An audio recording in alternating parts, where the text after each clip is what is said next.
China smiled. China shook hands. China talked trade, airplanes, soybeans, beef, energy, fentanyl, and peace.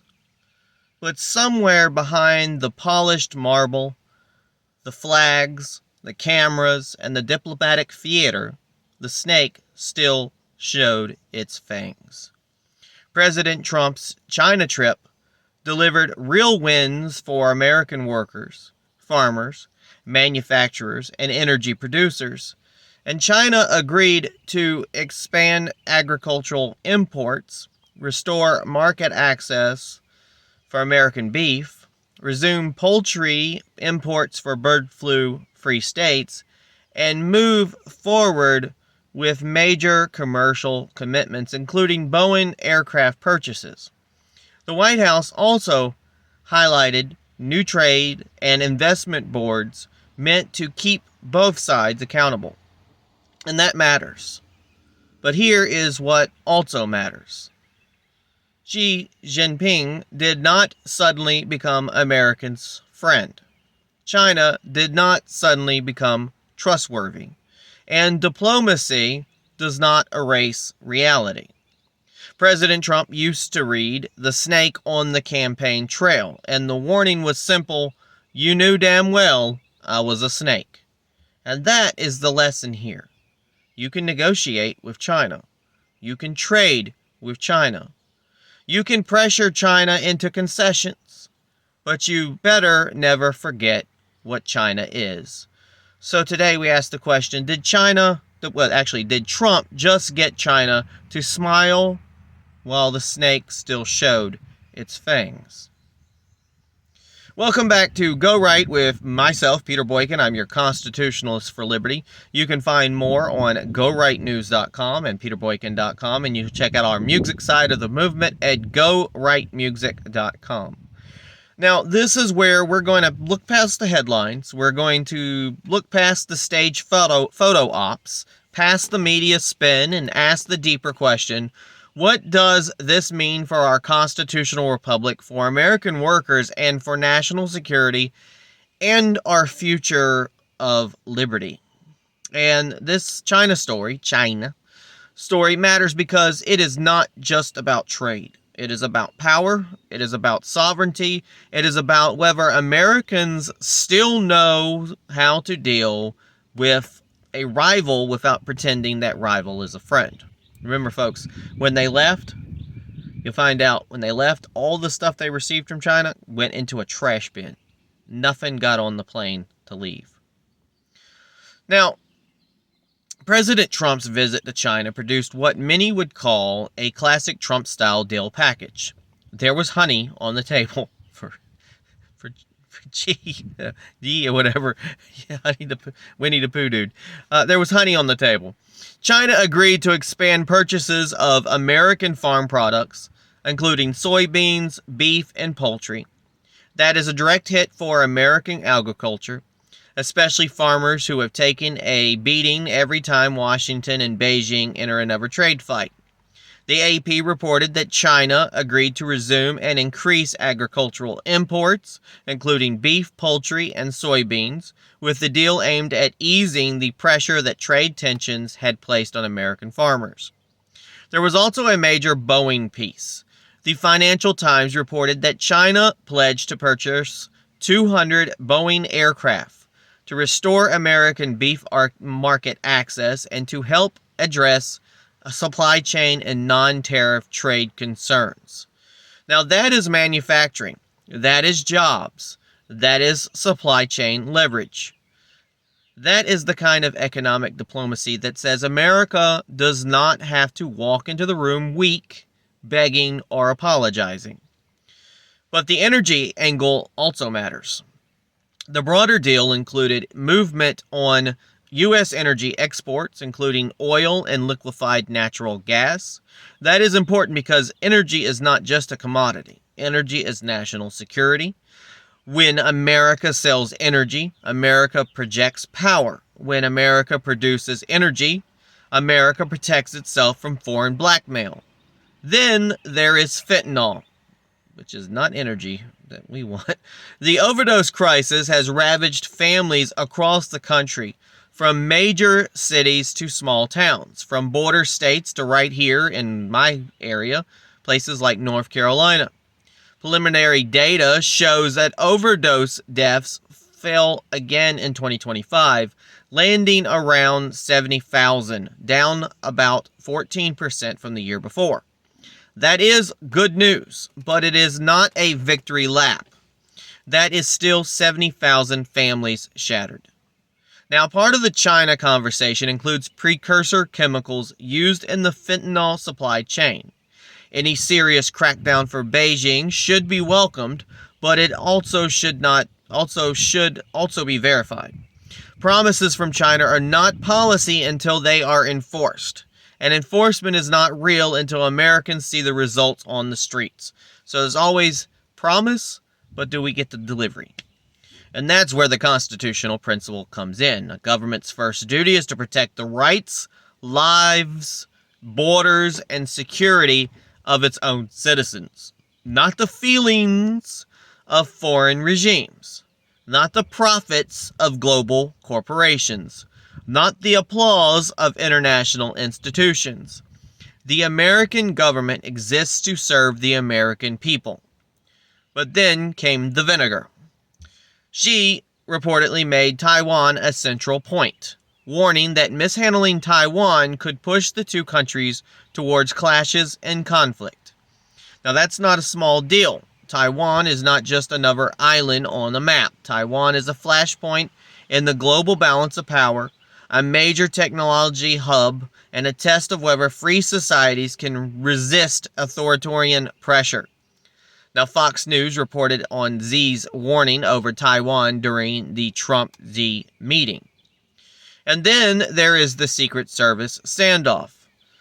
It was also reported that Chinese security tried to block an armed Secret Service agent from entering Beijing's Temple of Heaven during the visit, sparking what was described as an intense standoff that delayed access for more than half an hour. Now, that's not just a security hiccup. That can be a message. China understands symbolism. China understands pressure. China understands humiliation. And when Chinese officials test American security on Chinese soil, they are testing more than one agent at the door. They're testing resolve. And that is why this story is so important. The media will split into predictable camps. One side will say Trump got played. The other side will say Trump won everything. But the truth is more serious than either slogan. Trump appears to have walked away with real concessions, and that matters. But China also made clear that this is managed competition, not friendship. The handshakes are real. The threats are real as well. Now, nationally, this is about whether America can return to strategic realism. For far too long, Washington treated China like a business partner that would eventually liberalize, or if we just traded enough, outsourced enough, and opened enough doors. And that theory failed. China got richer. China got more powerful. China got more aggressive. America lost factories, supply chains, leverage in many communities. Generational economic stability was lost. Now the question is whether we can rebuild from that mistake. That means trade must be reciprocal. It means American workers must come before foreign cheap labor. It means American manufacturing must come before Wall Street fantasies. It means big tech should not be allowed to sell out national security for access to foreign markets. And it means China should never get the benefit of blind trust. And that does not mean America should seek war. In fact, strength is often how you prevent war. Peace through weakness invites predators. Peace through strength reminds the snake that America still has boots. Don't tread on me, folks. Now, yes, that ties directly into North Carolina. When China buys American agriculture, that matters to farmers across the country, including the Southeast. When manufacturing comes back, that matters to working families in North Carolina. And when energy exports grow, that matters to ports, logistic networks, truckers, and supply chains that keep this country moving. And when fentanyl precursors are part of that conversation, that matters to every county sheriff, every grieving parent, every recovery center, and every family that has watched addiction destroy someone they love. And for Alamance County, the county I reside in, and communities like it, this is the real question. Are national leaders fighting for Main Street, or are they just staging another global photo op? Because people at home are not asking for fancy diplomatic language. They are asking whether their job is secure. They are asking whether the grocery bill would go down. They are asking whether their child can grow up in a country that still makes things. They're asking for the lower gas prices. They are asking whether leaders understand that fentanyl, trade, manufacturing, energy, and national security are not separate stories. They are the same story. The story of sovereignty. Now here's my ultimate go-right perspective. Trump's China trip should be viewed with very clear eyes. Celebrate the wins, but do not worship the handshake. Bank the concessions, but do not trust the regime. Take the Boeing deal. Take the farm purchases. Take the energy opening. Take the fentanyl commitment. Take every inch of leverage America can win. But never confuse a transaction with trust. China is not our friend. China is not our partner in liberty. China is a rival power that represents strength, respects strength. It exploits weakness and plays the long game. 3D chess versus 3D chess, folks. That does not mean we panic. That does not mean we rush into conflict. That does not mean we shut down diplomacy. It means we negotiate like adults who understand history. America should be strong enough to sit at the table, smart enough to make the deal, and wise enough to keep one hand on the door. Because the snake might smile. The snake might flatter. The snake may offer honey. But a snake is still a snake. And the job of the American president is not to be liked by Beijing. The job is to protect American citizens, defend American sovereignty, rebuild American industry, secure American borders, and make sure the next generation inherits a country that still knows how to stand on its own feet. And that is the difference between globalism and constitutional leadership. Globalism asks, how do we keep everyone comfortable? Constitutionalist leadership asks, how do we protect the rights, security, prosperity, and independence of the American people? That should be the test.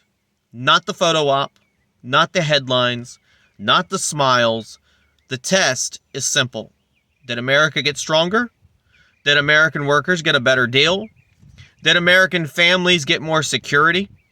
Did our rivals learn that the United States is not asleep anymore? That is what matters. Folks, this has been Go Right with Peter Boykin. I'm your constitutionalist for liberty. You can read more at GoRightNews.com. We'll put an article up about this. You can find me at PeterBoykin.com, and you can check out the music side of the movement at GoRightMusic.com. Please share this podcast, subscribe, keep asking the questions. Like, share, and share. But keep asking the question that the media avoids. Are we watching diplomacy? Are we watching the snake smile before it strikes? Until next time, go right, stand for liberty, and never forget that a constitutional republic only survives when its people stay awake. God bless.